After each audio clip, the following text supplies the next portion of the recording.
जादुई ड्रैगन एक देवी को बुलाने की कोशिश करता है जिसमें चमत्कारी सुंदरता और उपचार शक्तियां होती हैं, लेकिन देवी के बजाय किम ओजिन भ्रमित और उलझन में प्रकट होता है। वह मानता है कि उसे मरना चाहिए और अपने पिछले जीवन को याद करने लगता है। पशु चिकित्सा स्कूल के कठिन वर्षों, बार बार डांट, अंततः अपनी पशु चिकित्सा लाइसेंस प्राप्त करना और फिर परित्यक्त पालतू जानवरों की देखभाल करते हुए 3 वर्षों तक कम वेतन पर काम करना सहन करता है। अंतहीन संघर्षों के बाद हमारा नायक एक छोटी क्लिनिक खोलने में सफल होता है, लेकिन यह मुश्किल से जीवित रहता है। ग्राहक मौजूद नहीं है और यहां तक कि उसके साइन बोर्ड की लाइट भी बंद हो गई है।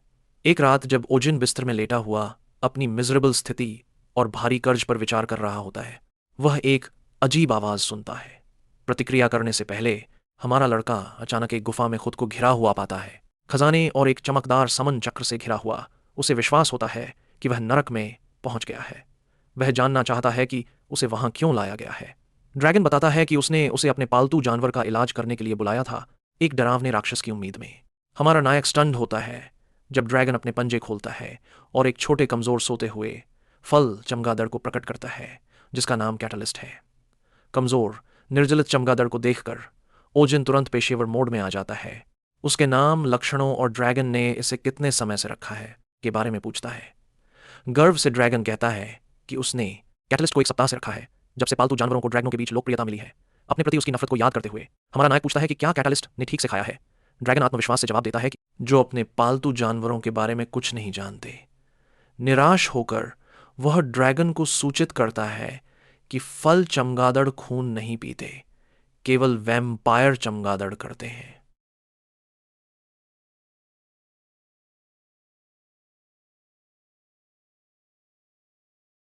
कैटलिस्ट, वह बताता है, 1 सप्ताह से भूखा है। शर्मिंदा होकर ड्रैगन स्वीकार करता है कि यह उसका पहला बार है जब उसने एक चमगादड़ रखा है। ओजिन उसे पहले शोध न करने के लिए डांटता है और यह बताता है कि गुफा का ठंड एक बर्फ ड्रैगन है। लेकिन हमारा लड़का सख्ती से इंसिस्ट करता है कि यह वातावरण अभी भी एक चमगादड़ के लिए अनुपयुक्त है। पछताते हुए ड्रैगन अपना सिर झुका देता है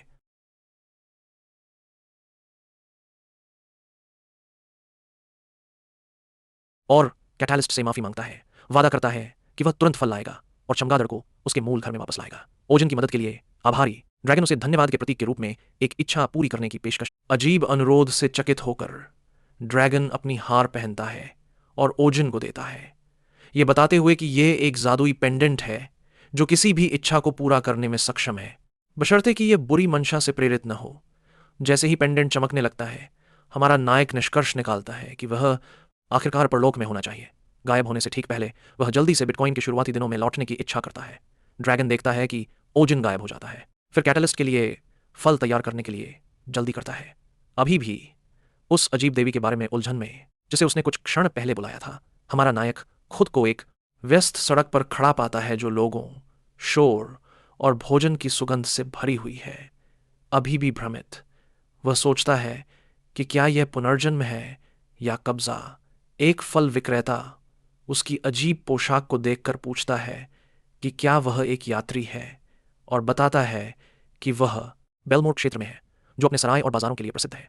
वह प्रतिक्रिया देने से पहले ही अराजकता फैल जाती है, क्योंकि एक विशाल खरगोश सड़क पर चार्ज करता है, गिराए गए गाजर को निगलता है। लोग चिल्लाते हैं और भागते हैं, लेकिन ओजन जमी हुई स्थिति में रहता है, लोगों के बीच स्वतंत्र रूप से घूमते हुए एक राक्षस के दृश्य पर आश्चर्यचकित होता है। फल विक्रेता कि यह लॉर्ड बेलमोर का पालतू है और उसे भागने के लिए कहता है। फिर ओजिन एक छोटी लड़की को खरगोश के सामने रोते हुए देखता है, बिना किसी हिचकिचाहट के।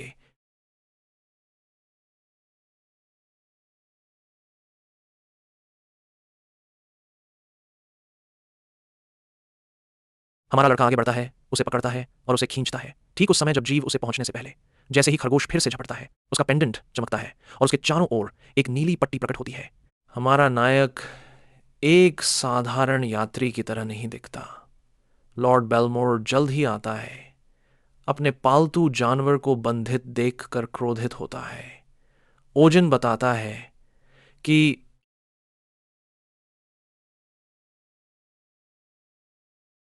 खरगोश ने लगभग एक बच्चे पर हमला किया, लेकिन बेलमोर इसे मानने से इनकार करता है। धैर्य खोते हुए हमारा नायक कहता है कि सबसे खराब पालतू मालिक वे होते हैं जो अपने पालतू जानवरों की गलतियों को नजरअंदाज करते हैं, चेतावनी देते हुए कि ईमानदारी पर सहमति से नजरें मिलाते हैं खरगोश की ओर करीब से जांच करते हुए ओजन उसके कानों को देखता है और समझता है कि यह एक घरेलू खरगोश है जो तनाव और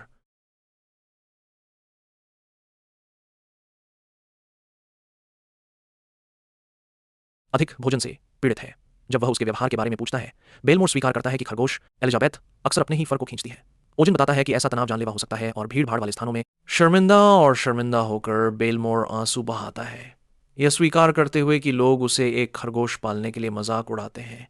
लेकिन ओजन स्पष्ट रूप से जानवरों को किसी और से बेहतर समझता है।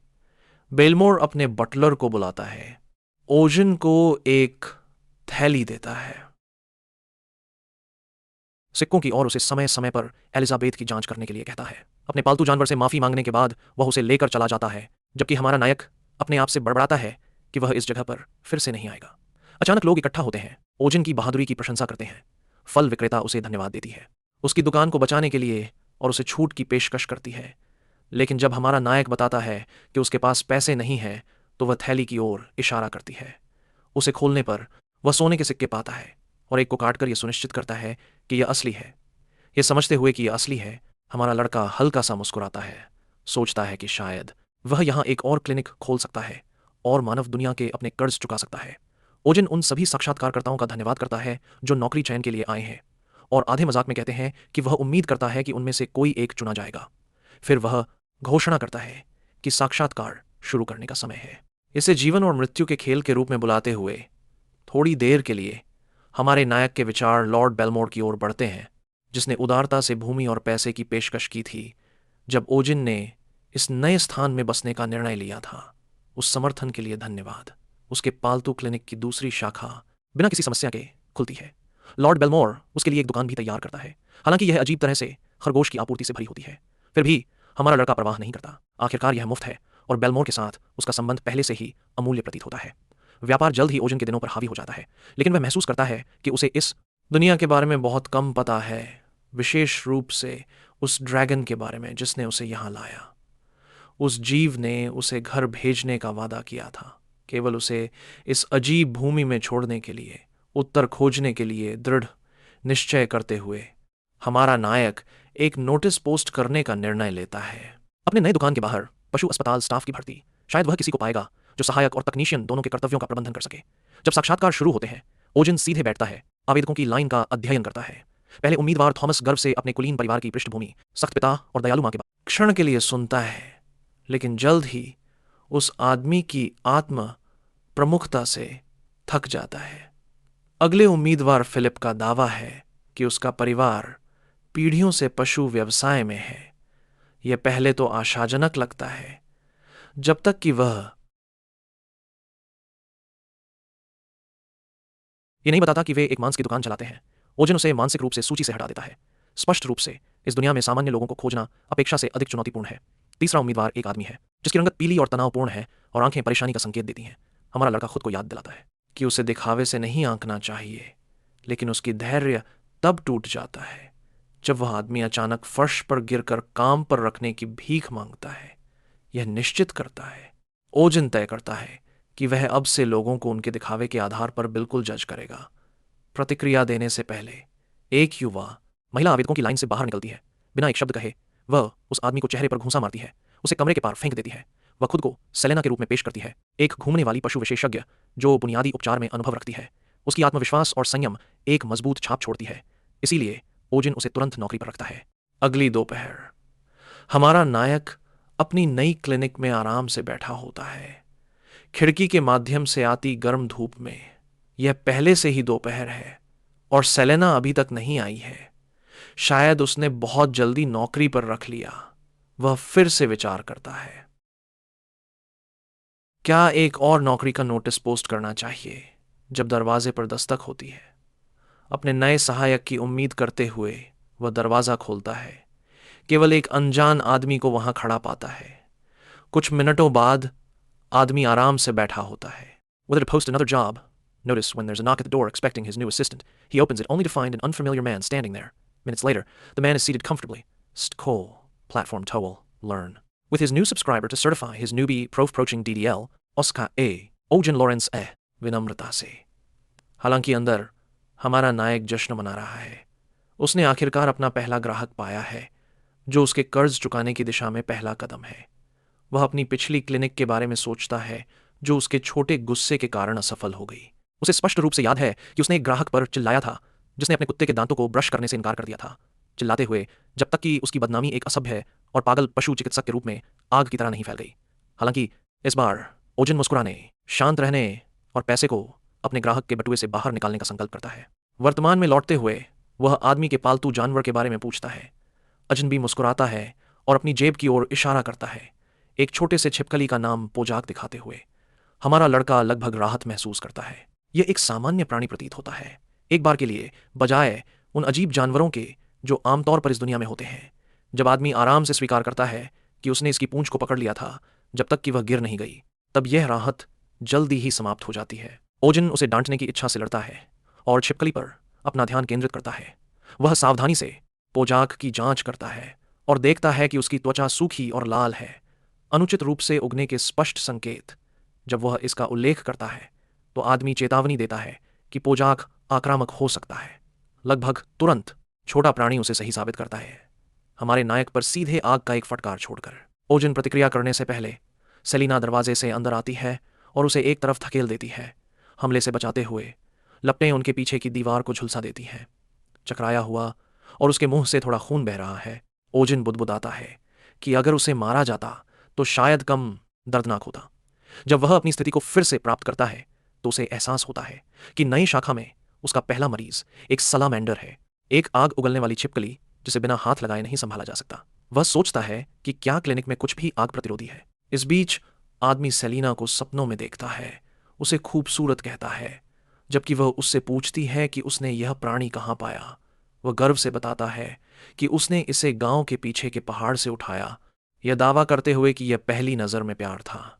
सेलिना उसे बताती है कि सलामेंडर रखना गैरकानूनी है, क्योंकि वे अत्यधिक शिकार के कारण संकटग्रस्त हैं। फिर भी वह उसे आश्वस्त करती है कि अगर वे दावा करते हैं कि वे इसे अस्थायी रूप से चिकित्सा उपचार के लिए रख रहे हैं, तो अधिकारी शायद इसे नज़रअंदाज कर देंगे जब तक कि वह बाद में जानवर को छोड़ दे। हालांकि आदमी पोजाक को मजबूती से पकड़ता है, उसकी आंखें आंसुओं से भर जाती हैं और छोड़ने से इनकार करता है।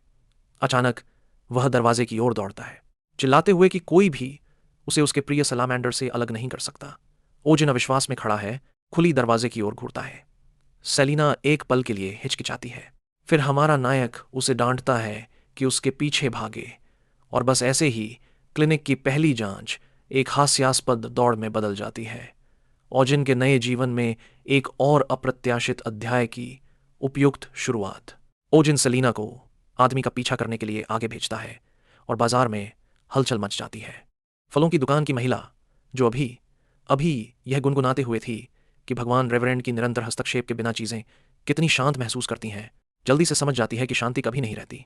वह अपनी दुकान के पीछे झुक जाती है, क्योंकि हलचल उसके पास से गुजरती है, यह तय करते हुए कि इसमें शामिल होना सबसे अच्छा है। आदमी भीड़ में दौड़ता है, अपने सीने से कुछ मजबूती से पकड़े हुए, जबकि हमारा लड़का उसका पीछा करता है, सांस लेने में असमर्थ, लेकिन हार मानने को तैयार नहीं है। दुकान की महिला अराजकता को देखती है और बुदबुदाती है कि जो कुछ भी हो रहा है, यह उसकी चिंता नहीं है। भागता हुआ आदमी बेताबी होकर बुदबुदाता है कि लोग पोजाक को उससे चुराने की कोशिश कर रहे हैं। हमारा नायक और सेलिना दौड़ना जारी रखते हैं जब तक कि थकावट अंततः उन्हें धीमा नहीं कर देती। अपनी सांस पकड़ते हुए वह टिप्पणी करती है कि ओजन को और अधिक व्यायाम की आवश्यकता है। फिर सलामेंडर की आपातकालीन स्थिति पर ध्यान केंद्रित करती है। वह स्वीकार करता है कि प्राणी का मोल्ड खतरनाक रूप से परतदार हो गया है और तत्काल मदद की आवश्यकता है। सेलिना की अभिव्यक्ति कठोर हो जाती है जब वह जोखिम को याद करती है। एक सलामेंडर जो मोल्ड करने में विफल रहता है अंततः फट जाएगा। इसकी आंतरिक आग आस पास की हर चीज को नष्ट कर देगी। आराम करने का समय नहीं है, उन्हें प्राणी को खोजने की आवश्यकता है, इससे पहले कि आपदा आए। इस बीच आदमी यह मानते हुए घर लौटता है कि वह सुरक्षित है। राहत महसूस करते हुए वह पोजाक को मेज पर रखता है, यह कहते हुए कि यह भाग्य है कि वे एक साथ हैं। उसकी खुशी जल्दी ही कलात्मक प्रेरणा में बदल जाती है, क्योंकि वह गाना शुरू करता है, एक अजीब धुन को हवा में भरते हुए। अचानक उसकी रचनात्मक मूड में घबराहट आ जाती है। जब पोजाक का शरीर कांपता है और आग में फट जाता है, कुछ ही क्षणों में उसका घर आग में लिपटा हुआ है। धुएं के बीच खांसते हुए आदमी सलामेंडर से समझौता करने की कोशिश करता है, जैसे कि स्नेह की भावना आग को शांत कर सके। पोजाक एक और आग के फटकार के साथ जवाब देता है। लपटें और भी तेज हो जाती हैं। सेलिना ठीक समय पर आती है और आदमी को सुरक्षित स्थान पर खींच लेती है, जबकि हमारा नायक गर्मी के खिलाफ खुद को संभालने के लिए तैयार होता है।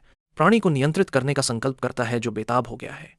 वह अफसोस से सोचता है कि एक अग्निशामक अब उपयोगी होगा। फिर उसका पेंडेंट चमकता है। जब रोशनी फीकी पड़ती है तो ओजिन अपने हाथ में ठीक वही पाता है। इस चमत्कार पर सवाल उठाने का समय नहीं है। वह आगे बढ़ता है, लपटों को बुझाते हुए, जब तक सलामेंडर का प्रतिरोध कम नहीं हो जाता और कमरा शांत हो जाता है। केवल भाप की हल्की आवाज सुनाई देती है। जब आग बुझ जाती है, सेलिना उनके चारों ओर की जांच करती है।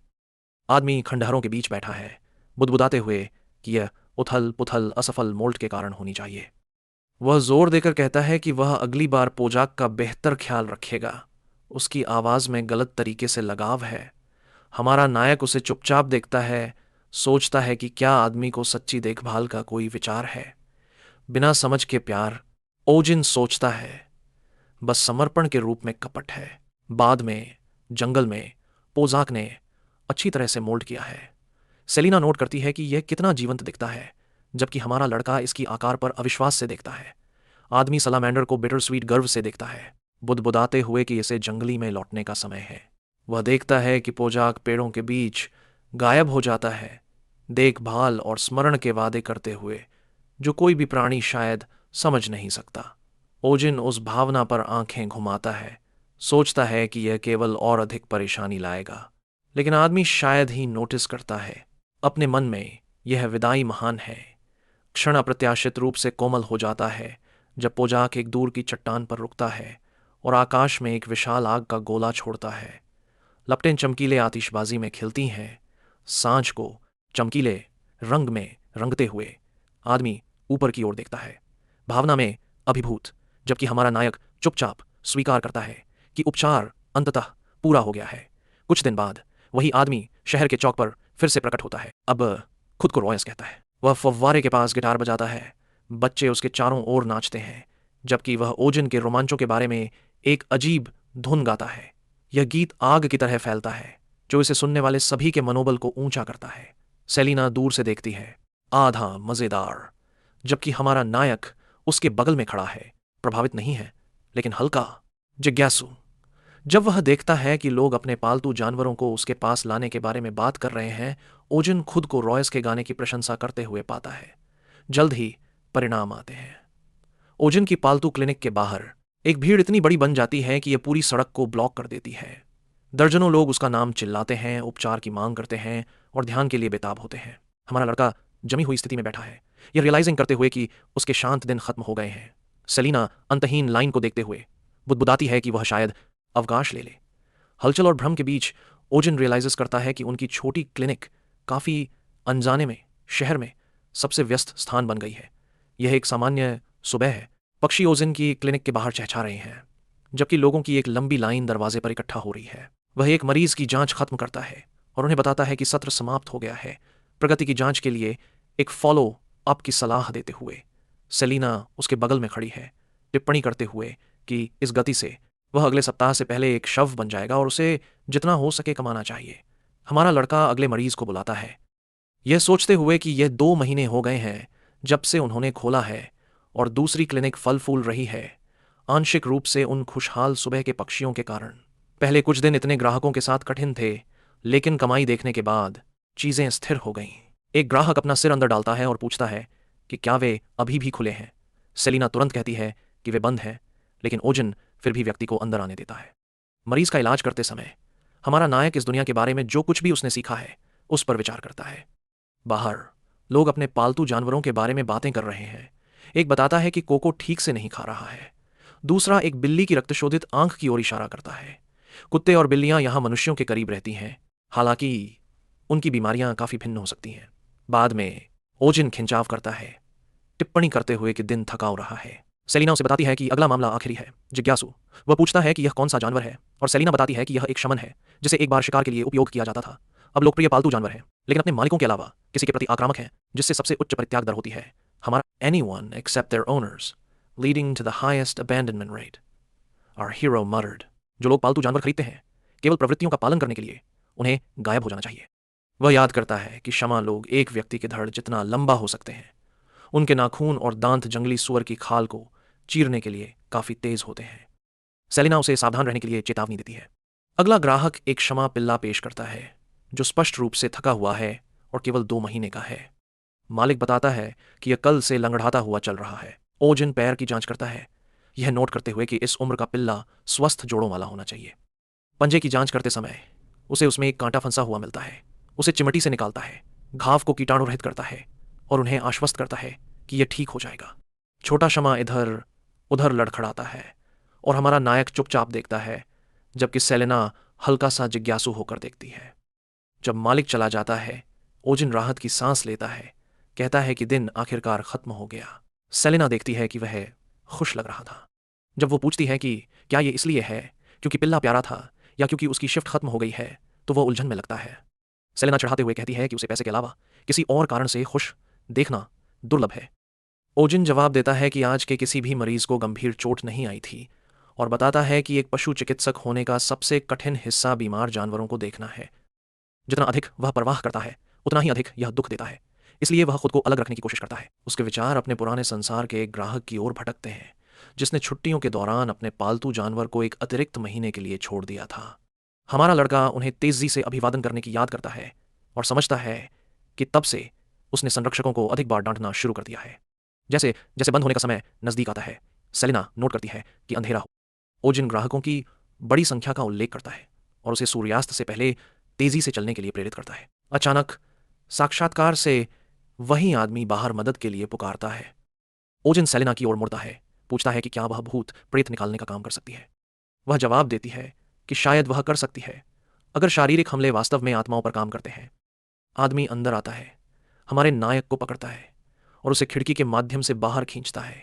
सेलिना को चुप छोड़ देता है। बाद में जंगल में ओजिन जमीन पर लेटता है, जबकि आदमी बार बार माफी मांगता है, यह कहते हुए कि उसने नहीं सोचा था कि हमारा नायक इतना अस्वस्थ होगा कि वह पहाड़ी पर चढ़ नहीं सकेगा। ओजिन जानना चाहता है कि वह कौन है, यह समझते हुए कि यह कोई भूत नहीं है। आदमी खुद को श्वाइन के रूप में पेश करता है, क्षेत्र के लिए एक प्रशासनिक नागरिक सेवक, और बताता है कि उसने हमारे नायक को वहां लाया है क्योंकि उसने लार्ड के खरगोश को शांत करने की उसकी प्रतिभा के बारे में सुना था। श्वाइन उसे एक आवारा कुत्ता पकड़ने के लिए कहता। ओजिन मना करता है, तर्क करते हुए कि वह एक पशु चिकित्सक है, न कि एक जानवरों के बचाव करता। सेलेना, जो पास में दिखाई देती है, यह स्पष्ट रूप से जोड़ती है कि वे एक बचाव टीम नहीं है। श्वाइन जोर देकर कहता है कि वे एकमात्र आशा हैं, यह बताते हुए कि 2 महीने पहले आवारा ने पहाड़ी के बीच में एक स्थान पर कब्जा कर लिया था, ठीक वहीं जहां उनका नया ट्रेल निर्माण शुरू होने वाला है। उन्होंने इसे पकड़ने की कोशिश की है, लेकिन कुत्ता बहुत तेज है और निर्माण परसों शुरू होता है। अगर वे इसे पकड़ नहीं सकते तो सैनिक भेजे जाएंगे और जानवर को देखते ही मार दिया जाएगा। हमारा नायक चुप हो जाता है, फिर अंततः पूछता है कि कुत्ता अब कहाँ है, स्पष्ट करते हुए कि उसने कभी जानवरों को नहीं पकड़ा है और पहले बस देखना चाहता है। श्वाइन सहमत होता है, कहता है कि यह पहाड़ी के थोड़ा और ऊपर है। ओजिन उसे याद दिलाता है कि उसने अभी तक सहमति नहीं दी है, वह बस देखने के लिए वहां है। सेलेना एक जानने वाली मुस्कान के साथ टिप्पणी करती है कि वह निश्चित रूप से इसे करने वाला है। दृश्य पर श्वाइन उस स्थान की ओर इशारा करता है जहां आवारा आमतौर पर रहता है। अचानक एक आवाज उनकी ध्यान को आकर्षित करती है और एक क्षमा छायाओं से बाहर आता है। ओजिन इसे तुरंत पहचान लेता है, जबकि सेलिना नोट करती है कि कई लोग क्षमा को पालते हैं, लेकिन उतने ही लोग अंततः उन्हें छोड़ देते हैं। आजकल कई लोग क्षमा रखते हैं क्योंकि यह एक प्रवृत्ति बन गई है, फिर भी अधिकांश अंततः उपेक्षित और भूले हुए रह जाते हैं। जब ओजिन उसके सामने क्षमा की स्थिति का अवलोकन करता है, तो वह देख सकता है कि यह लगभग 2 महीने से अकेले जीवित रह रहा है और शायद उस पूरे समय ठीक से नहीं खाया है। अचानक जंगल से एक अजीब आवाज गूंजती है जिससे सभी चौंक जाते हैं। यह मानते हुए कि यह किसी प्रकार का राक्षस है, हमारा नायक आवाज की ओर मुड़ता है, ठीक उसी समय जब क्षमा एक तेज चीख निकालता है और उस पर झपटता है। सेलेना तेजी से कदम बढ़ाती है, हमारे लड़के को खतरे से बाहर खींचती है और चेतावनी देती है कि इतनी करीब रहना खतरनाक है। ओजिन टिप्पणी करता है कि एक गुस्साए कुत्ते से पीठ मोड़कर भागना सबसे खराब संभव प्रतिक्रिया है, जबकि सेलेना पलटकर कहती है कि कुछ न करना केवल जानवर को उन्हें चीरने देगा। फिर हमारा नायक समझाता है कि भागने से केवल जीव को और अधिक उत्तेजित करेगा। उन्हें इसके ध्यान को मोड़ने का एक तरीका खोजना होगा। उसके विचार को खत्म करने से पहले शमा अचानक स्थिर हो जाता है। सभी ठहर जाते हैं, अचानक शांति से चकित, और हमारा नायक जोर से पूछता है कि यह क्यों रुका। वह याद करता है कि श्वाइन ने जानवर को एक शिकारी कुत्ते के रूप में वर्णित किया था, और यह इंगित करता है कि अगर ऐसा जीव वास्तव में क्रोधित हो तो वह इतनी आसानी से पीछे नहीं हटेगा। फिर भी उनके सामने शमा चुपचाप जंगल में वापस चला जाता है। सेलेना बड़बड़ाती है कि कोई भी वास्तव में कुत्ते के मन में क्या चल रहा है यह नहीं समझ सकता। इस बीच श्वाइन बताता है कि जीव अक्सर लोगों को भगा देता है। इसका व्यवहार इतना परेशान कर देने वाला हो गया है कि पास के बस्ती के गांव वाले लगातार शिकायतें भेजते हैं। जब ओजिन सुनता है तो वह विचारों में डूब जाता है। फिर जिज्ञासा उसे पकड़ लेती है।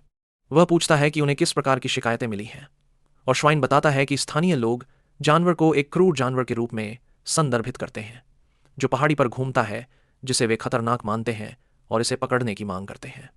हमारा नायक इस पर विचार करता है, फिर जोर से पूछता है कि क्या किसी को वास्तव में इससे चोट लगी है। श्वाइन स्वाभाविक रूप से सहमत होने लगता है, लेकिन एक पल के लिए रुकने के बाद यह स्वीकार करता है कि एक भी व्यक्ति को कभी नुकसान नहीं हुआ है। सेलेना की ओर मुड़ते हुए हमारा नायक याद करता है कि उसने एक बार शमा की अपने मालिकों के प्रति वफादारी का उल्लेख किया था, और पूछता है कि क्या वह अभी भी इस पर विश्वास करती है। सेलेना पुष्टि करती है कि वह करती है, और ओजिन की अभिव्यक्ति थोड़ी बदल जाती है, जैसे कि उसके मन में कुछ क्लिक कर गया हो। अगली सुबह ओजिन और सेलेना पहाड़ी के तल पर निकटतम गांव की ओर निकलते हैं। उनका ध्यान आवारा का सामना करने से इसकी कहानी को उजागर करने की ओर बदल जाता है। अब हमारा लड़का कुत्ते के पूर्व मालिक की तलाश कर रहा है, यह मानते हुए कि इसके अतीत को समझना इसे पहुंचने की कुंजी है। हालांकि समय कम है और अन्य तरीके आसान लग सकते हैं, वह जानता है कि सिर्फ भोजन के साथ जानवर को फंसाना काम नहीं करेगा। कुत्ते का कमजोर, भूखा शरीर कुछ ऐसा बोलता है जो प्रवृत्ति से अधिक मजबूत है, एक ऐसा अटूट बंधन जो भूख को नहीं तोड़ सकता। जैसे जैसे वे चलते हैं, ओजिन के मन में यादें और विचार आपस में मिलते हैं। वह याद करता है कि कुछ मालिक अपने पालतू जानवरों को रुकने के लिए एक सौम्य आदेश देते हैं, उन्हें आश्वस्त करते हैं कि वे जल्दी लौटेंगे, केवल गायब हो जाते हैं और कभी वापस नहीं आते। उसी प्रकार की वफादारी और विश्वासघात इस कुत्ते की पीड़ा के केंद्र में होना चाहिए। हमारा नायक उन लोगों को देख चुका है जो उन पर सबसे अधिक भरोसा करने वालों को छोड़ने में सक्षम है, और यह विचार उसे चुपचाप गुस्सा भर देता है। दृढ़ संकल्प के साथ हमारा नायक खुद से वादा करता है कि जब वे अंततः मालिक को उजागर करेंगे तो उस व्यक्ति को यह सामना करने के लिए मजबूर किया जाएगा कि उन्होंने क्या किया है, और यह देखना होगा कि उन्होंने जो वफादार जीव छोड़ा है उसने कैसे सहन किया है। जैसे ही वे गांव में पूछताछ करना शुरू करते हैं, एक पैटर्न तेजी से उभरता है। एक स्थानीय व्यक्ति ओजिन को बताता है कि एक महिला का नाम गैब्रियल का पति उस कुत्ते के कारण अपने काम को जारी रखने में असमर्थ रहा है, जो पहाड़ी पर घूमता है। माता पिता अपने बच्चों को जंगल के पास जाने से मना करते हैं, वहां क्या छिपा है इसके डर से, और यहां तक कि गुजरते हुए युवा भी खतरे की वही कहानियां दोहराते हैं। एक बूढ़ा आदमी कई साल पहले पैसे खोने के बारे में अस्पष्ट रूप से बड़बड़ाता है, हालांकि उसके शब्द बाकी से जुड़े हुए नहीं लगते। फिर भी एक सत्य स्पष्ट हो जाता है, पूरा गांव आवारा के प्रति गहरी नाराजगी रखता है। घंटों की पूछताछ के बाद हमारा लड़का और सेलिना सड़क के एक शांत कोने पर रुकते हैं, समान भयावह कहानियां सुनने से थके हुए। ओजिन को संदेह होने लगता है कि शायद कुत्ते का मालिक इस गांव का नहीं है। सेलिना सहमत होती है, यह नोट करते हुए कि अगर कुछ नहीं है तो जिनसे वे मिले हैं वे सभी जानवर के प्रति एक सामान्य शत्रुता साझा करते हैं। तब एक लंबी बालों वाली महिला उनके पास आती है। उसने उनकी पूछताछ सुनी है और एक गंभीर अभिव्यक्ति के साथ बताती है कि वे जेक की तलाश कर रहे हैं। वह आदमी जिसने कभी कुत्ते का मालिकाना किया था, वह उन्हें अपना अनुसरण करने के लिए कहती है और जेक के घर की ओर ले जाती है। ओजिन देखता है कि घर कितना दूर है, लगभग पेड़ों के बीच छिपा हुआ है, और महिला बताती है कि जेक अकेला रहता था, गांव वालों से अलग। यही कारण है कि बहुत कम लोग उसे जानते थे। जब वे छोटे लकड़ी के घर तक पहुंचते हैं तो वह प्रवेश द्वार के पास एक साधारण कब्र के पास रुकती है और चुपचाप बताती है कि जेक 2 महीने पहले एक भूस्खलन में मर गया। वह बताती है कि उसके पास कोई परिवार नहीं था और कि उसने खुद ही अंतिम संस्कार की व्यवस्था की थी। इसके अलावा वह जोर देकर कहती है कि जेक ने कभी अपने कुत्ते को नहीं छोड़ा, वह बस वापस नहीं आ सका। महिला यह भी स्वीकार करती है कि उसने एक बार कुत्ते को घर लाने की कोशिश की थी, लेकिन असफल रही, और अब दुख के साथ चार्ल्स एवरलैंड की टिप्पणी को खत्म करने के लिए उसकी आवाज में भारीपन है। वह उनसे उस जानवर की मदद करने की भीख मांगती है जिसे वह मैक्स कहती है। उसके शब्दों का वजन ओजन में गहराई से उतरता है। एक शांत पछतावा उसे भर देता है जब वह समझता है कि उसने स्थिति का कितना गलत आकलन किया था। हमारा नायक जेक की शांति के लिए एक मौन प्रार्थना करता है, अपनी खेद व्यक्त करता है और एक दृढ़ वादा करता है कि वे मैक्स को बचाएंगे, चाहे इसके लिए कुछ भी करना पड़े।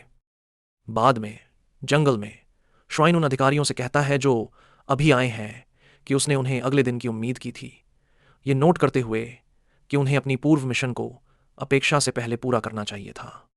वह सुझाव देता है कि वे अपने वर्तमान कार्य को टाल दें मैक्स को कल तक मारने के लिए, लेकिन अधिकारियों ने इस विचार को खारिज कर दिया।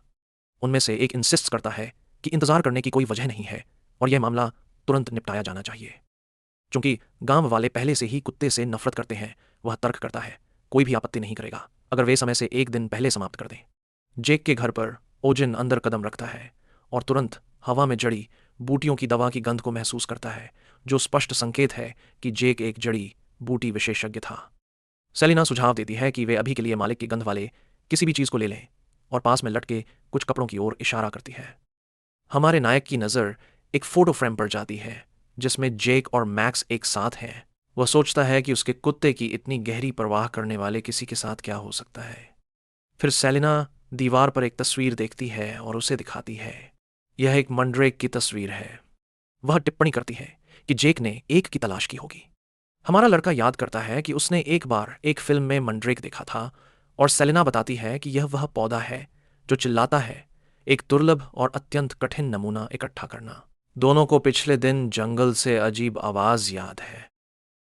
इसके खतरे के बावजूद मंड्रेक बेहद मूल्यवान है, कुछ ऐसा जो हर जड़ी बूटी विशेषज्ञ खोजने का सपना देखता है। इस बीच मैक्स अपनी गुफा के सामने बैठा है, आसमान की ओर देखता है, अपने मालिक को याद करते हुए। वह दिन बारिश हो रही थी जब वह और जैक गुफा के अंदर शरण ली थी। जेक अचानक बारिश पर हंसता है, सोचता है कि क्या उन्हें बाहर जाने से पहले रुकना चाहिए। आग जलाते हुए उसने मैक्स के ऊपर एक ऊनी कंबल रखा, उसे बताया कि वह स्थिर रहे नहीं तो उसे सर्दी लग जाएगी। मैक्स करीब आया और जेक, हालांकि थका हुआ था, मुस्कुराया और कहा कि वे शरण पाने के लिए भाग्यशाली थे। देखते हुए जेक ने गुफा की दीवार के पास एक पौधा उगता हुआ देखा। उसके पत्तों के आकार को पहचानते हुए उसने महसूस किया कि यह एक मंड्रेक था। हैरान होकर उसने स्वीकार किया कि उसने कभी नहीं सोचा था कि वह किताबों के बाहर एक देखेगा। उत्साहित होकर उसने घर लौटने का फैसला किया कि वह अपना सामान लाएगा। मैक्स से कहा कि वह इंतजार करे और वादा किया कि वह तुरंत वापस आएगा। मैक्स ने धीरे से भौंका, लेकिन जेक ने उसे आश्वस्त किया कि यह दूर नहीं है। मुस्कुराते हुए उसने बारिश में कदम रखा। फिर अचानक बड़े पत्थरों का एक भूस्खलन आया जिससे वह तुरंत मर गया। समय बीत गया, गुफा में आग बुझ गई, लेकिन मैक्स वफादारी से इंतजार करता रहा। अगले हफ्ते कुछ पर्यटक वहां से गुजरे। उनमें से एक ने देखा कि कुत्ता वहां काफी समय से है। उन्होंने अनुमान लगाया कि उसे छोड़ दिया गया है और दया महसूस करते हुए उसे खाना देने का फैसला किया।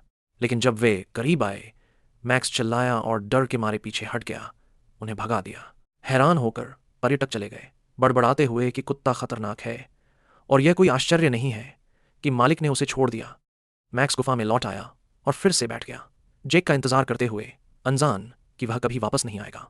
वर्तमान में जब मैक्स जैक को याद करता है, अधिकारी करीब आते हैं। एक सुझाव देता है कि उन्हें जल्दी करने की जरूरत नहीं है क्योंकि देर हो रही है, उन्हें जल्द ही लॉज की ओर बढ़ना चाहिए। मैक्स के सामने खड़े होकर वे अपने ट्रैंकुलाइजर डार्ट्स तैयार करते हैं जो एक शमन को गिराने के लिए पर्याप्त हैं। श्वाइन उनसे एक और घंटे इंतजार करने की विनती करता है, यह बताते हुए कि उसने कुत्ते को बचाने में मदद करने के लिए किसी को नियुक्त किया है। श्वाइन ने जो देखा है उसके अनुसार मैक्स ने कभी किसी को नुकसान नहीं पहुंचाया है और बस एक कहानी वाला कुत्ता है। अधिकारी अनम्य कहते हैं कि वे कुत्ते की कहानी सुनने के लिए वहां नहीं हैं। उनका काम निवासियों की रक्षा करना है और यही सबसे महत्वपूर्ण है। जैसे ही वह अपनी बंदूक उठाता है और निशाना लगाता है, मैक्स भारी सांस लेता है। जैसे ही अधिकारी ट्रिगर खींचने वाले होते हैं, सेलिना और ओजन आते हैं, उसे रोकते हैं। सेलिना इंसिस्ट करती है कि उन्हें बेजुबान को बचाना चाहिए, उसे नुकसान नहीं पहुंचाना चाहिए। उस क्षण मैक्स अपने मालिक की एक छवि को अपने सामने खड़ा देखता है जो धीरे से मुस्कुरा रहा है। वह आकृति उसे बताती है कि वह उसे लेने आया है और मैक्स ने लंबे समय तक इंतजार किया है। खुशी से अभिभूत होकर मैक्स आगे बढ़ता है, पूंछ हिलाते हुए, विश्वास करते हुए कि उसका मालिक आखिरकार लौट आया है। हमारा नायक करीब आता है। उसकी आवाज़ धीमी और नरम होती है क्योंकि वह स्वीकार करता है कि वह नहीं है जिसका मैक्स ने इंतजार किया है, लेकिन उसे बताता है कि घर जाने का समय है। एक अकेली रात जंगल पर छा जाती है जहां एक हिरण अपनी जान के लिए भागता है। एक जंगली प्राणी द्वारा पीछा किया जाता है जिसके चमकते पीले आंखें अंधेरे में कटती हैं। इसकी तेज चीख पेड़ों के बीच गूंजती है, जंगल की शांति को तोड़ती है। सुबह होते ही ओजिन की क्लिनिक के अंदर की शांति भंग होती है जब एक ग्राहक अंदर आता है, अपने पालतू जानवर की मदद के लिए बेताब होकर। हमारा नायक नीचे देखता है और एक पिंग पिंग पांडा को पाता है जो इतना मोटा है कि वह मुश्किल से पलट सकता है। वह अविश्वास में बड़बड़ाता है जबकि मालिक इंसिस्ट करता है कि पांडा कमजोर हो गया है और मुश्किल से खाता है। अब केवल 7 भोजन एक दिन। ओजिन साई करता है, चेतावनी देता है कि अगर यह स्वस्थ वजन नहीं प्राप्त करता है तो यह गंभीर रूप से बीमार हो सकता है। मालिक चौंक जाता है, विश्वास करने को तैयार नहीं है और हमारा लड़का बिना एक और शब्द के अगले मरीज को बुलाता है। श्वाइन अपनी सामान्य शिष्ट मुस्कान के साथ कदम रखता है, हमारे नायक का शिष्टाचार से अभिवादन करता है। उसका दृश्य ओजिन को मैक्स की याद दिलाता है, वह कुत्ता जो एक बार अपने मालिक को खोने के बाद पहाड़ से नीचे आया था। मैक्स अपने मालिक की कब्र के पास कई दिनों तक रुका रहा। जेक की मृत्यु को स्वीकार करने में असमर्थ गांव में सभी द्वारा दया की गई, जब तक कि वह अंततः उस व्यक्ति के प्रति खुला नहीं हुआ जो उसकी देखभाल करने आया, श्वाइन। जब ओजिन पूछता है कि वह वहां क्यों आया है और क्या मैक्स के साथ कुछ हुआ है, श्वाइन इनकार करता है और इसके बजाय अपने बैग से एक मंड्रैक पौधा निकालता है। सेलेना उसमें कुछ अजीब देखती है। इसकी जड़ मिट्टी के ऊपर है, जबकि अधिकांश मंड्रेक गहरे दफन रहना पसंद करते हैं। श्वाइन बताता है कि जेक अपनी मृत्यु से पहले मंड्रेक को खोजने में सफल रहा था और इसे एक स्मृति के रूप में रखने का निर्णय लिया। फिर भी जब उन्होंने इसे फिर से लगाने की कोशिश की तो मंड्रेक खुद को जमीन से बाहर खींचता रहा, दिन और रात चिल्लाते हुए, जब तक गांव के सभी लोगों को कान के प्लग पहनने के लिए मजबूर नहीं किया गया। कुछ को तो फटे हुए कान के पर्दे का भी सामना करना पड़ा। सेलेना का कहना है कि ऐसा व्यवहार हो सकता है क्योंकि मंड्रेक अपने आस पास के बारे में संवेदनशील होते हैं। श्वाइन साई करता है कि पौधा प्रबंधित करने में असंभव हो गया है, ये नोट करते हुए कि यह अब केवल इसलिए शांत है क्योंकि यह सो रहा है। लेकिन जैसे ही यह जागता है, अराजकता शुरू होती है। वह ओजिन से इसे लेने की विनती करता है। हमारा नायक इनकार करता है, इंसिस्टिंग करता है कि वह जानवरों का इलाज करता है, पौधों का नहीं, और जो कुछ भी चिल्लाता है उसे एक भी नहीं माना जा सकता। श्वाइन इंसिस्ट करता है कि यह न तो पौधा है और न ही जानवर, बल्कि कुछ बहुत बुरा, एक दानव है। ओजिन पलटकर कहता है कि अगर ऐसा है तो इसे ले जाने के लिए चर्च एक बेहतर जगह होगी। एक और शब्द का आदान प्रदान होने से पहले मंड्रेक हिलता है। श्वाइन घबरा जाता है, चिल्लाते हुए कि यह जाग रहा है, और जल्दी से इसे छोड़ देता है। अपने साथियों के साथ क्लिनिक से भागता है, इससे पहले कि हमारा नायक उन्हें रोक सके। निराश होकर ओजिन उनके पीछे शांप देता है, बड़बड़ाते हुए कि उसने कई चीजें छोड़ते हुए लोगों को देखा है, लेकिन कभी एक पौधा नहीं। सेलिना जल्दी से मंड्रेक को एक कांच की ढाल से ढक देती है और उसे याद दिलाती है कि मंड्रेक मूल्यवान जड़ी बूटियां हैं। उनका हर हिस्सा पत्ते से जड़ तक मरते हुए को पुनर्जीवित कर सकता है। हमारा लड़का उनकी कीमतों के बारे में बड़बड़ाता है अगर वे नियंत्रित नहीं हो सकते। अचानक मंड्रेक अपनी आंखें खोलता है। सेलिना उसे चेतावनी देती है कि वह अपने कानों को ढक ले पहले कि यह चिल्लाए, उनके कान के पर्दों के लिए डरते हुए। ओजिन घबराते हुए अपने गायब शोर रोकने वाले हेडफोन के बारे में शिकायत करता है और खुद को तैयार करता है, लेकिन चिल्लाने के बजाय मंड्रेक मुस्कुराता है। भ्रमित होकर वह देखता है कि सेलिना इसके व्यवहार का अध्ययन कर रही है। वह समझती है कि ये उसे पसंद करता है और उससे कहती है कि वह अपनी हार पहन ले। जैसे ही वह ऐसा करता है, मंड्रेक की आंखें चौड़ी हो जाती हैं और यह खुशी से नाचने लगता है। हमारा नायक इसे विश्वास नहीं कर सकता, जबकि सेलिना हंसती है, कहती है कि यह एक सूरजमुखी खिलौने की तरह खुश दिखता है जिसे उसने एक बार देखा था। वह बड़बड़ाता है कि वह तुलना कितनी घिनौनी लगती है, लेकिन सेलिना बस उसे बताती है कि इसे अभी के लिए अपने कमरे में उठाए। उसकी आपत्तियों के बावजूद वह अंततः ऐसा ही करता है। उस रात एक तेज दस्तक हमारे नायक को जगाती है। आधे सोते हुए वह शिकायत करता है कि रात की यात्राएं अतिरिक्त लागत लगती हैं, जब एक महिला एक घायल कुत्ते के साथ रश करती है जो भारी खून बहा रहा है। गहरे घावों को देखकर हमारा नायक बड़बड़ाता है कि चोटें इतनी गंभीर हैं कि खून बहना रोकना संभव नहीं है। सेलिना उसे याद दिलाती है कि मंड्रेक की पत्तियों में मजबूत थक्के बनाने वाले गुण होते हैं और उसके निर्देश पर वह पौधे के पास जाती है। मंड्रेक उसे संदेह से देखता है, इसलिए वह संकोच करती है, सुझाव देती है कि ओजिन खुद उससे पूछे। वह उसकी बेतुकी बातों पर बड़बड़ाता है। एक पौधे से अनुमति मांगने की बात है, लेकिन वह फिर भी ऐसा करता है। जैसे ही वह एक पत्ते के लिए पूछता है, मंड्रेक मुस्कुराता है, नाचता है और धीरे धीरे गुनगुनाता है। हालांकि हैरान, हमारा लड़का पत्ता ले लेता है और खून बहना रोकने में सफल होता है, कुत्ते की जान बचाता है। महिला आभार के साथ रोती है जब हमारा नायक जम्हाई लेता है और उसे बताता है कि वह फॉलो अप देखभाल के लिए लौटे। फिर बिस्तर पर वापस जाने से पहले सिर्फ आधे घंटे बाद एक और जरूरी दस्तक उसकी नींद को बाधित करती है। इस बार एक आदमी दरवाजे पर खड़ा है। उसके हाथों में एक मारे गए हिरण के साथ मदद के लिए भीख मांगता है। जानवर का शरीर क्रूर घावों से भरा हुआ है और ओजन गंभीरता से नोट करता है कि यह शिकार से नहीं है, बल्कि किसी ऐसे व्यक्ति से है जो क्रूरता का आनंद लेता था। वह एक मनोवैज्ञानिक के जिम्मेदार होने के बारे में बड़बड़ाता है, जिससे गांव वाले भ्रमित होते हैं, जो पूछते हैं कि क्या यह कोई नया राक्षस है। जब एक छोटी लड़की चुपचाप बताती है कि यह बैरन डॉयल का पालतू है, जो मजे के लिए ऐसा करता है, हमारे नायक का अविश्वास आक्रोश में बदल जाता है। वह नोबल को गालियां देता है, यह जानने की मांग करता है कि ऐसी हरकतें कैसे अनुमति दी जा सकती हैं। जानवरों की सुरक्षा, कानूनों की कमी के बारे में चिल्लाता है। गांव वाले उसे याद दिलाते हैं कि बैरन छूने योग्य नहीं है। एक नोबल, हमारा नायक, अन्याय के खिलाफ चिल्लाता है, स्वतंत्रता, कानून और लोकतंत्र के बारे में चिल्लाता है, जो अवधारणाएं दूसरों ने कभी नहीं सुनी है, जब तक कि सेलिना उसे हिरण का इलाज करने पर ध्यान केंद्रित करने की याद नहीं दिलाती। एक सप्ताह बाद क्लिनिक के बाहर अराजकता फैल जाती है। एक बड़ा समूह इकट्ठा होता है। सभी डॉक्टर से अपने पालतू जानवरों को बचाने के लिए चिल्लाते हैं। थका हुआ और अभिभूत ओजिन हंगामे में शामिल हो जाता है, यह बड़बड़ाते हुए कि वह अब इस तरह नहीं जी सकता और एक वर्ग क्रांति की मांग करता है। हमारा लड़का भीड़ को डॉयल के महल की ओर ले जाता है, बैरन के खिलाफ आरोप लगाते हुए और पीड़ित जानवरों के लिए न्याय की मांग करते हुए, जब तक कि बैरन के गार्ड नहीं आते। जब वे हमारे नायक के लिए पूछते हैं तो वह बड़बड़ाता है कि उनकी बुद्धि डरावनी तेजी से है और आगे बढ़ता है, अपना नाम बताता है। उसकी आश्चर्य की बात है, गार्ड झुकते हैं और सम्मानपूर्वक उसे महल की ओर ले जाते हैं।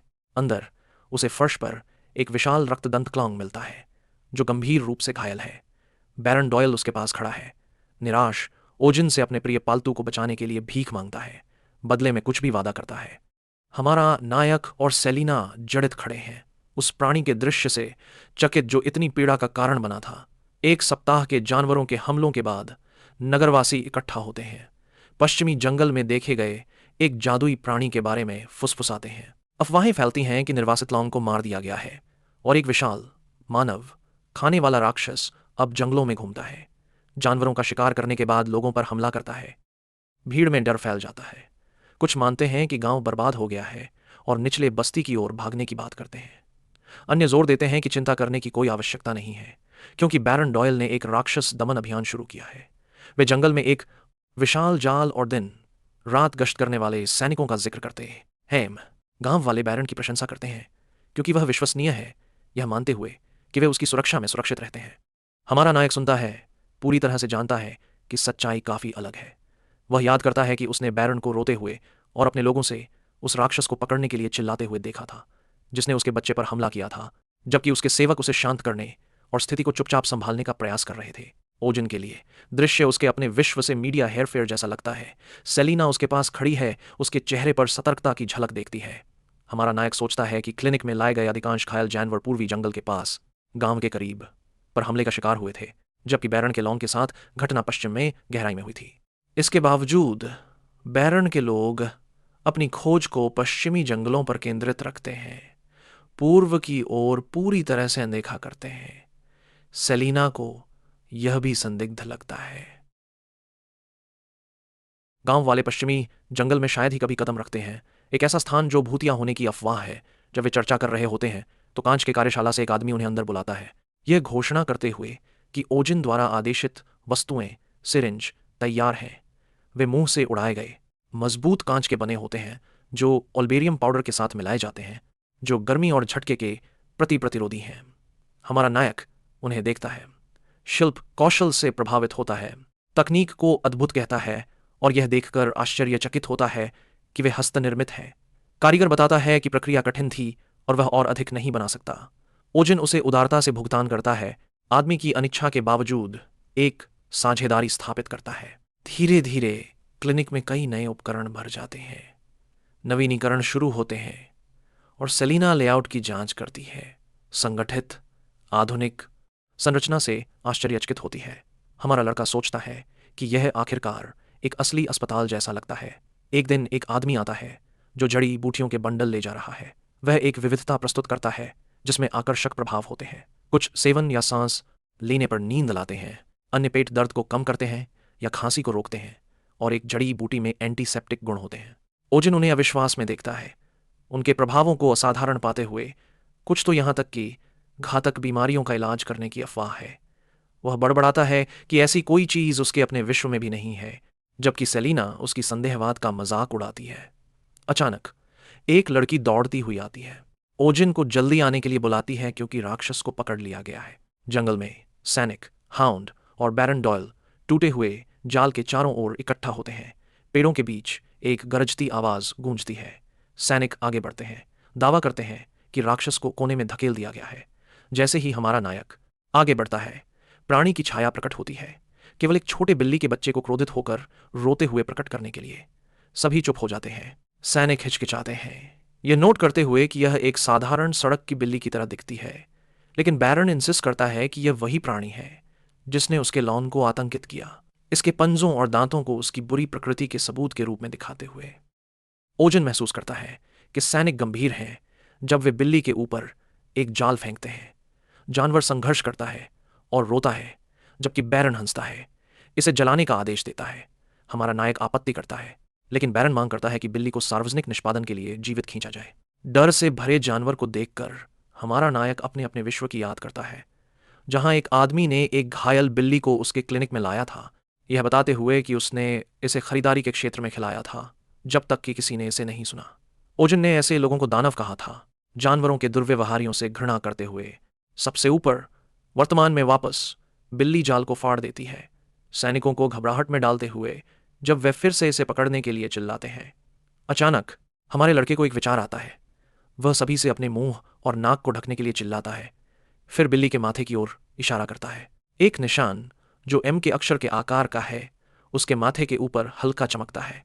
वह इसे एक महान दानव का चिन्ह घोषित करता है जो वैश्विक महामारी लाता है, कोरोना का चिन्ह, महान महामारी का। ओजिन बिल्ली को एक दानव घोषित करता है, महान महामारी का साक्षात रूप, यह दावा करते हुए कि संक्रमण पहले चूहों के माध्यम से फैला, फिर एक बिल्ली में गया जिसने संक्रमित चूहों को खा लिया और उनकी काली जादू को अवशोषित किया, एक बीमारी का और भी मजबूत वाहक बन गया। हमारे नायक के अनुसार यह बिल्ली आने वाली आपदा का स्रोत है। जब बीमारी फैलने लगती है तो वह चेतावनी देता है, आधी जनसंख्या गायब हो जाएगी। लोग जो पहले से ही बिल्ली को मारने के लिए तैयार हैं अविश्वास में सुनते हैं। सैनिक उसकी बात पर हंसते हैं और यहां तक कि बैरन डॉयल सच्चाई के लिए दबाव डालता है, हमारे नायक की कहानी पर संदेह करते हुए। उनके संदेह के बावजूद ओजिन दृढ़ खड़ा है, एक ऐसी दुनिया की याद करते हुए जो इस जैसी एक महामारी के खिलाफ युद्ध करती थी, एक दुनिया जो मास्क, डर और अराजकता से भरी थी। वह जोर देता है कि प्राणी वास्तव में दानव ऊर्जा ले जा सकता है, लेकिन अभी भी इतना युवा है कि उसे दबा सके। हमारा लड़का जोड़ता है कि उसके विश्व में एक इलाज पाया गया था और यही यहां भी संभव हो सकता है। सेलिना की ओर मुड़ते हुए ओजिन चुपचाप आशा करता है कि वह उसकी झूठी बात का समर्थन करेगी। वह करती है, शांति से समझाते हुए कि बिल्ली के खून और सही जड़ी बूटियों के साथ एक इलाज बनाना संभव हो सकता है। बाहरी रूप से संयमित हमारा नायक चिंतित है कि उसकी चाल विफल हो सकती है। सैनिक इस कहानी को मूर्खतापूर्ण बताते हैं, लेकिन इससे पहले कि तनाव और बढ़े, बैरन ओजिन को एक सप्ताह की अनुमति देता है। उस समय के भीतर उसे प्राणी को ठीक करना है और इसे महल में प्रस्तुत करना है, जिसके बाद बिल्ली को सार्वजनिक रूप से निष्पादित किया जाएगा। क्लिनिक में वापस हमारा नायक राहत की सांस लेता है, सेलिना का धन्यवाद करता है उसकी त्वरित सोच के लिए, और यह देखकर प्रभावित होता है कि उसने कितनी विश्वसनीयता से साथ निभाया। वह जवाब देती है कि उसने झूठ नहीं बोला। तकनीकी रूप से प्राणी और मंड्रेक की जड़ों का उपयोग करके एक इलाज बनाया जा सकता है, हालांकि इसके लिए सैकड़ों मंड्रेक की आवश्यकता होगी। वह पूछती है कि वह जानवर को क्यों बचाना चाहता है, चेतावनी देती है कि एक बार जब यह जागता है तो इसकी ताकत को नियंत्रित करना असंभव हो सकता है। ओजिन बताता है कि यह बिल्ली गांव के हमलों के लिए जिम्मेदार नहीं है। वह जानवरों के चोटों का रिकॉर्ड दिखाता है, यह बताते हुए कि घावों का आकार और आकार उस बिल्ली से भिन्न है जिसे उसने लगाया होगा। पैटर्न एक पूरी तरह से अलग शिकारी का सुझाव देता है। सेलिना जल्दी से सच्चाई को समझ जाती है। सत्य, मैग्मा, बैरन डॉयल का भेड़िया, असली अपराधी होना चाहिए, और बिल्ली ने केवल अपनी रक्षा की। हमारा नायक सहमत है, लेकिन उसे यह संदिग्ध लगता है कि बैरन, जिसने कभी मैग्मा के हमलों को छिपाया, अचानक एक और जानवर पर दोष लगाता है और सार्वजनिक शिकार शुरू करता है। उसे संदेह है कि शिकार केवल एक कवर है जिसमें बिल्ली असली लक्ष्य है।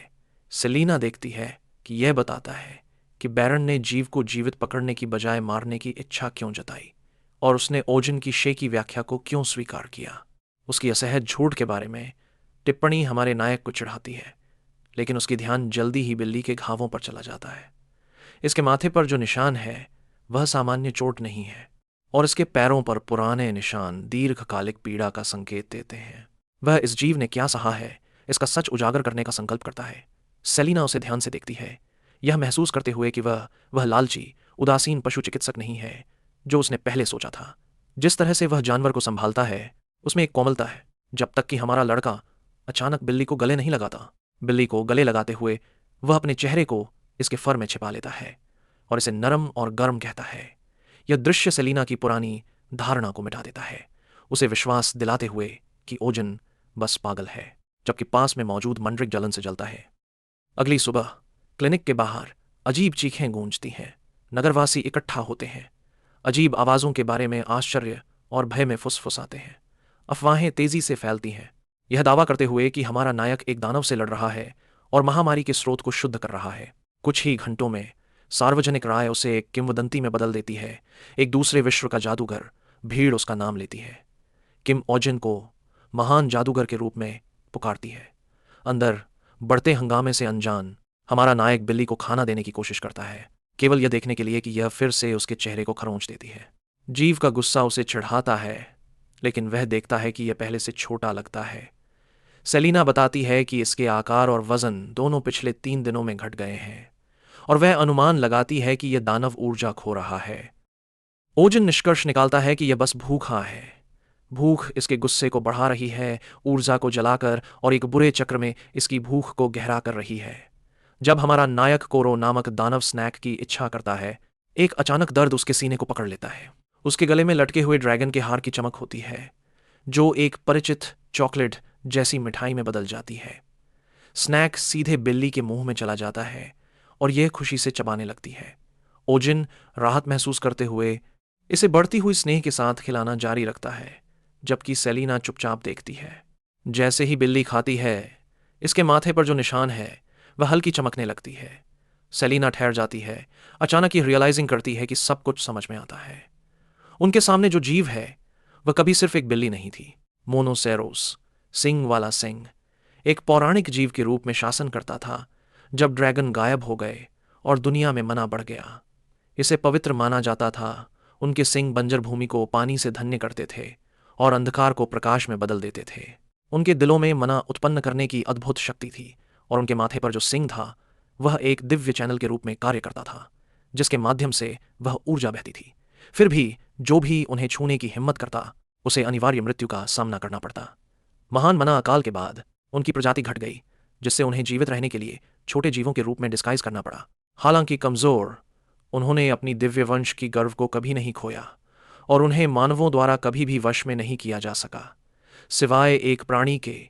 चिकित्सा की आत्मा क्लिनिक में छोटी बिल्ली अंततः मल त्याग करती है, और ओजन राहत महसूस करते हुए इसे चोरो खिलाते हुए इसकी प्रशंसा करता है।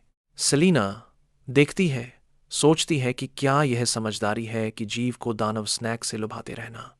उसी रात बैरन डॉयल के महल में एक जासूस उसे रिपोर्ट करता है कि बिल्ली आज्ञाकारी रूप से खा रही है और कि हमारा लड़का इसे बच्चे की तरह अपनी बाहों में पकड़े हुए है। बैरन संदेह में सुनता है जब उसके सैनिक उसके बगल में घुटने टेकते हैं। उनकी आवाजें असहज होती हैं। वे शैतान के सिंह और अफवाहों में फैली महामारी के बारे में बात करते हैं, चेतावनी देते हैं कि जीव सामान्य नहीं हो सकता। वे याद करते हैं कि कोई भी मानव कभी भी मोनोसेरोस को वश में नहीं कर सका, यहां तक कि एक कमजोर को भी सबसे खराब मामलों में उनके शरीर के अंदर मना विष में बदल सकता है, उन्हें जीवित बम में बदल देता है। उनकी शक्ति, वे कहते हैं, एक पूरे राष्ट्र को बर्बाद कर सकती है। बैरन डॉयल अस्थिर ओजन के शब्दों को याद करता है कि एक महामारी ने कभी उसके विश्व को खा लिया था, एक युद्ध जिसे मानवता ने वर्षों तक लड़ा, वह यह भी याद करता है कि मोनोसेरोस को कहा जाता था कि वे मानवों द्वारा पेश किए गए सभी खाद्य पदार्थों को अस्वीकार करते हैं। अब वह यह सोचने लगता है कि यह स्थान जीवंत और व्यवस्थित लगता है, जैसे कि एक उचित क्लिनिक होना चाहिए। इस बीच सेलिना एक शोर मचाने वाले मरीज को डांटती है, जिसका जानवर स्थिर रहने से इनकार करता है। उसकी चिढ़ बढ़ती है और एक क्रोध के क्षण में वह जादू से शोर को चुप कर देती है, सभी को चौंका देती है। ओजन देखता है भयभीत, जैसे वह एक और ग्राहक पर अपना जादू दोहराती है, क्लिनिक के अंदर अराजकता पैदा करती है। फिर बिना चेतावनी के सेलिना अचानक आधे दिन की छुट्टी मांगती है और गायब हो जाती है। फिर से बाद में हमारा नायक उसके हस्तलिखित नोट को खोजता है, जिसमें उसकी अनुपस्थिति की घोषणा की गई है। बेतरतीब लिखावट केवल उसकी निराशा को बढ़ाती है। वह बड़बड़ाता है कि यहां तक कि असली पशु चिकित्सक भी इतना गैर पेशेवर नहीं होंगे मदद के लिए बेताब। यही कारण है कि वह पियो को बुलाता है, एक नजदीकी परिचित, अस्थायी रूप से। उसकी आश्चर्य की बात है, पियो असाधारण रूप से सक्षम साबित होती है, ग्राहकों को संभालती है, आपूर्ति उठाती है और खुशहाल मेहनत से व्यवस्था बनाए रखती है। उसकी कार्य नैतिकता हमारे नायक को इतना प्रभावित करती है कि वह उसे स्थायी पद के लिए विचार करना शुरू करता है। व्यस्त दिन के बीच ओजन कुछ अजीब नोट करता है। क्लिनिक, जो सामान्यतः जानवरों की आवाजों से भरा होता है, अचानक चुप हो गया है। अगले सुबह रहस्य तब प्रकट होता है जब एक परिचित मरीज लौटता है। पिंग पिंग गिलहरी। ओजन अविश्वास में घूरता है। जो जीव कभी मुश्किल से आधे किलोग्राम का था, अब लगभग छोटे कुत्ते के आकार का 10 गुना बड़ा दिखाई देता है। वह आश्चर्य से पूछता है कि क्या यह एक पांडा में बदल गया है। मालिक उसे सही करता है, इसे फ्लॉपर डॉग कहते हैं। तभी हमारा लड़का समझता है कि इस दुनिया में गिलहरियों का एक अलग नाम है। मालिक उसकी प्रतिक्रिया से हैरान पूछता है कि क्या वह जानता है कि फ्लॉपर क्या है।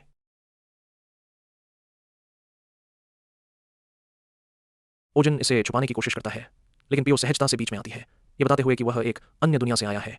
यही कारण है कि वह अलग अलग शब्दों का उपयोग करता है और क्यों उसकी चिकित्सा ज्ञान स्थानीय समझ से अधिक है। गर्वित और प्रसन्न वह तुरंत पियो को स्थायी स्टाफ सदस्य के रूप में नियुक्त करता है।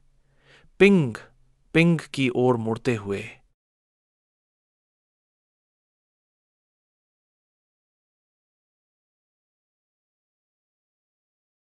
ओजन इसके बड़े शरीर की जांच करता है। जीव स्वस्थ दिखाई देता है, हालांकि इसके असामान्य रंग और आकार सवाल उठाते हैं। वह अनुमान लगाता है कि यह किसी प्रकार की वृद्धि जादू को अवशोषित कर सकता है। जैसे ही यह संपर्क बनाता है, पिंग पिंग 3 समान प्रतियों में विभाजित हो जाता है। क्लिनिक में सभी ठहर जाते हैं। ओजन यह समझने के लिए संघर्ष करता है कि वह क्या देख रहा है, मानसिक रूप से यह विरोध करते हुए कि यह उसके द्वारा जाने जाने वाले भौतिकी के हर नियम का उल्लंघन करता है। मालिक खुशी से तीनों जीवों को गले लगाता है, यह घोषित करते हुए कि वर्षों की अकेलेपन के बाद पिंग पिंग को आखिरकार एक परिवार मिल गया है। एक छोटी प्रतिलिपि कमरे बिना किसी प्रयास के वह सभी तीनों को पकड़ लेती है, 2 को अपने हाथों में और 1 को अपने दांतों के बीच, और उन्हें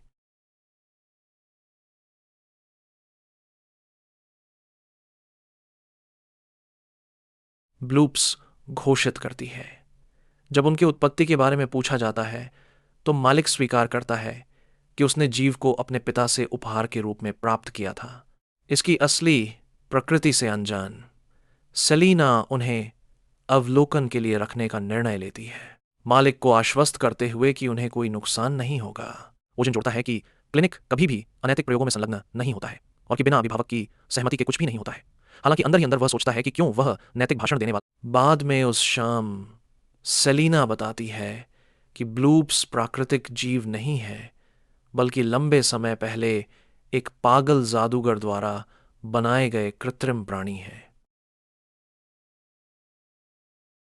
हमारा नायक हैरान है, ये रियलाइजिंग करते हुए कि यहां तक कि इस दुनिया में भी अपने खुद के पागल वैज्ञानिक हैं।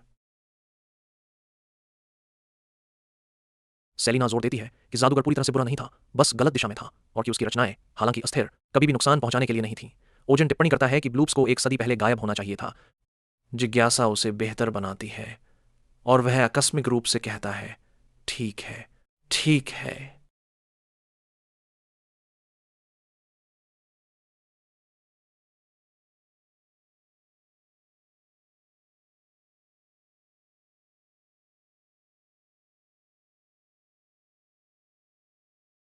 मुझे नहीं पता।